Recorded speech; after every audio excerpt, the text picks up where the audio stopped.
Hey guys, Chart Stoppers back with another video. In this channel we take a look at different stocks and map out their key support and resistance areas on their chart. It's important to know these areas before you buy any stock, and it's also important to know what kind of a trend a stock is in before you buy into it. Support and resistance is one of the most important things you should know about a stock before you either buy into it or sell out of it. And also, if you're doing any day trading, swing trading, or options trading, you are definitely going to want to get familiar with these support and resistance levels. And just to let you know, I am not a financial expert. These videos are for educational purposes only, but I am here to point out key factors on the charts which do impact the price action of a stock. Okay, and I also provided a link in the description for Webull. You could use that and start an account and get 2 free stocks. I also provided a link for Robinhood. You could use that, start an account, and get 1 free stock. And just to let you know, we will be doing 3 videos per week on 3 different stocks. So if you have a recommendation, leave a comment below and I'll try to get to it, okay? And also don't forget to like and subscribe to the channel and have your notifications on so you don't miss out on any new videos here. Alright, so let's get into the market today. Today is June 16th, 2021. It is a Wednesday. You can see here the S&P 500 is down 0.25% at 0.26.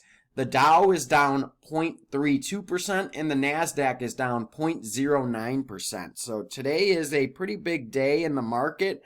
We're awaiting the Fed to speak, Jerome Powell, and we're waiting to see what he has to say about inflation here. And, you know, everyone's just kind of waiting today for that and holding off on their trade. So waiting to see which way the market is going to go here. Okay, so let's get into the stock I wanted to take a look at today. I want to go over BNGO again. And, you know, I've done a few videos on this one in the past.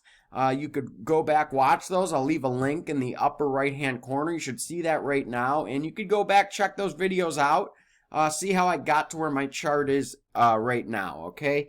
And today, BNGO is trading at $7.50. It's actually up today, 1.76% at the time of this recording, which is the equivalent of 12 cents.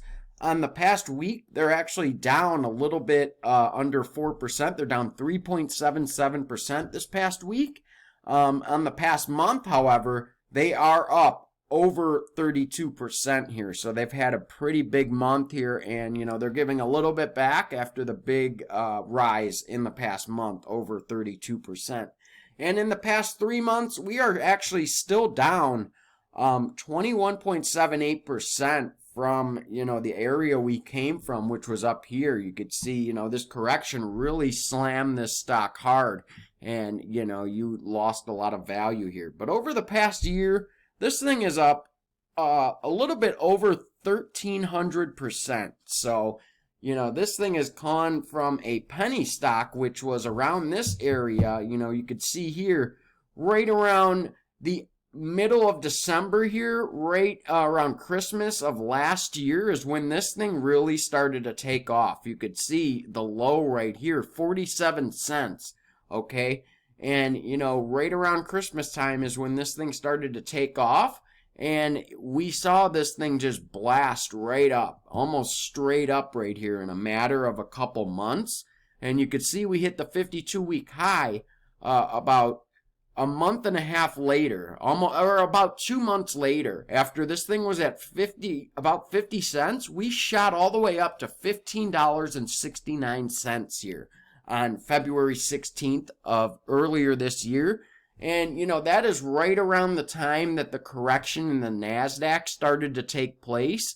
And a lot of people just got out of the stock. They rode the momentum high, and then they sold out right around this area right here.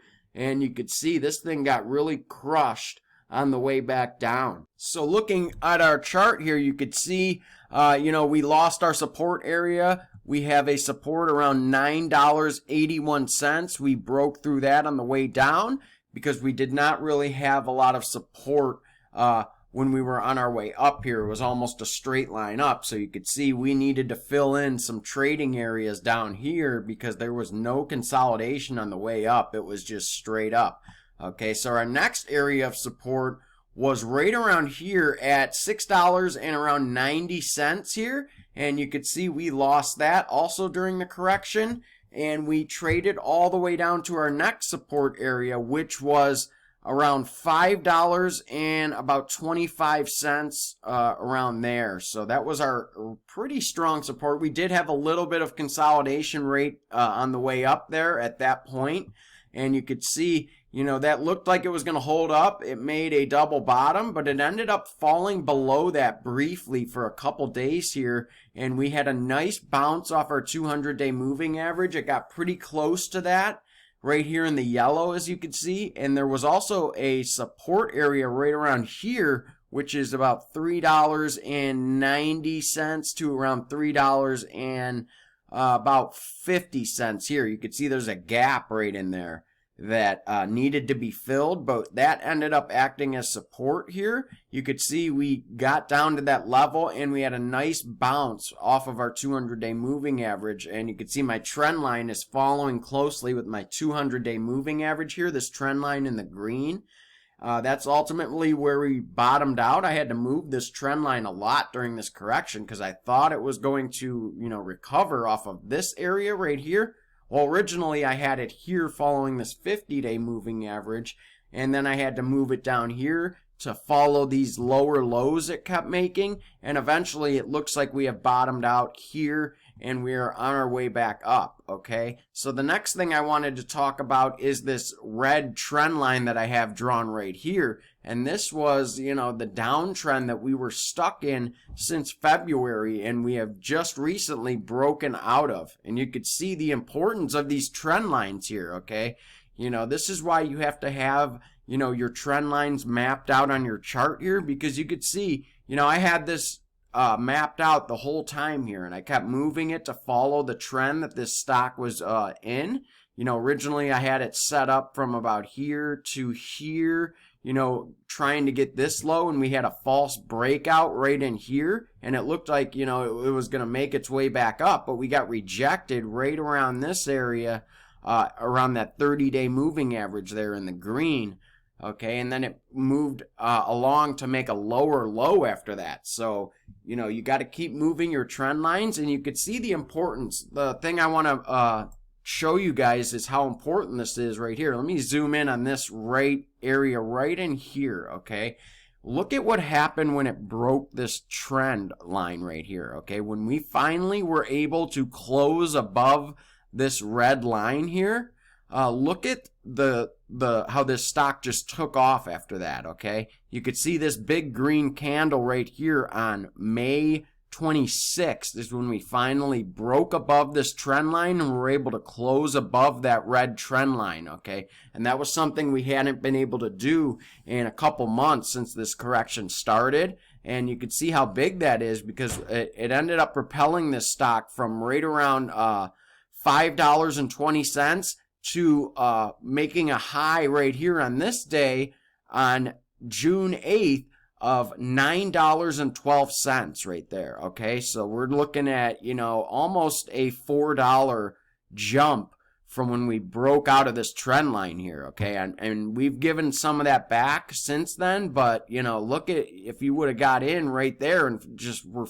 trading on the trend alone, the trend breakout, and you saw this thing closed above this trend line for the day, you could have got in right there playing that breakout of the downtrend, and you could have made a nice amount on a trade right there. So that's why it's very important to keep an eye on these trends here. We've actually seen this in a bunch of other stocks in the NASDAQ that have been beaten down by this correction. A lot of them have this same pattern here with this big downtrend for a couple months, and they finally were able to break out of that downtrend, and now they have gained a lot since then. So you could have made a lot of money just playing that breakout trend right there. So I just want to point out on our daily chart, we are trading above all moving averages here, except for the 8-day moving average, which is here in the white. We just lost that yesterday, and it looks like it's going to act as resistance moving forward. You could see here, I have a white trend line also since we made that low of $4.30, which we made on May 13th. It also has been following an uptrend since then. So you see I drew the trend line from the lows of this correction, and I've just been following it upwards, and it looks like it's bouncing nicely off this trend line. We have a couple touches off this trend line, and it looks like it's getting pretty close again to this trend line. So if this trend line does hold up, this would be a good time to get in on this trade, right around this area when it gets closer to that trend line. Maybe today, if everything doesn't go right with the Fed and the market sells off, you could see if this trend line will hold, make sure it does. And you could trade this if it decides to bounce off that trend line again and move higher right there. So going forward, you could see, resistance is going to be around $9.81. Let me switch over to our 4-hour chart, see what we could see there. And it looks like on our 4-hour chart here, the 200-day moving average, which is marked here in the yellow line, is going to be acting as resistance moving forward. So we're going to need to get above here this 200-day moving average, which is sitting at $8.20 at this moment. And, we need to trade above there and close above there on this 4-hour chart. You could see we did close above there a couple times, but it did fall right back down. So we're going to need to get above there, hold for the day, and, that would be a bullish sign moving forward also. And you could see up here between $13.38 and $13.55, we do have a gap that needs to be filled up in this area. So keep an eye on that if we are able to break above this 200-day moving average. And also, we would need to break above $9.81. Also, that's going to be acting as resistance too moving forward. If we do get above this area at $9.81, I would be looking at this thing to break all the way back to around this area to fill this gap in, because we did not have any consolidation in this area either on the way down. So be looking for that also. I'm just going to switch over to our weekly chart now, see what I could find here. And as you could see, like I said, it did close the week out above this trend line here, and look at the growth since then. Okay, it's been on an uptrend ever since. And it also looks like our 21-day moving average on our weekly chart is acting as resistance also. So that might be better to go off of than our 200-day moving average on our 4-hour chart. I would be looking at this right here, this 21-day moving average on our weekly chart right here in the light blue line. You could see it has acted as resistance these past 2 weeks, and we have been unable to break above there and hold. So I would be watching this moving forward for the break above the 21-day moving average on our weekly chart, and that is currently sitting at $8.10. So $8.10 is resistance right now. And if you see it close the week above this line right here, this 21-day moving average on the weekly chart, that would be a very bullish sign, and it would signal that we are going to make a move up to $9.81. And if we break above that area, like I said, there's that gap that needs to be filled around the $13 area. But other than that, everything's looking good. We are above all of our other moving averages on our weekly chart. You can see the 30-day in the green, the 8-day in the white, the 50-day in the dark blue here. We're above those still, and we are holding on our trend line here. So also keep an eye on the weekly chart for this trend line and make sure it stays above there also and closes the week on that trend line there, okay? So I'm just going to switch back over to our daily chart, and that's about all I have to talk about with this one right here. Just doing a quick update on BNGO. If you guys like the video, make sure you hit that like button, and do not forget to subscribe to the channel so you don't miss out on any new content here. And I want to thank you guys for watching, and we will see you next time on Chart Stoppers.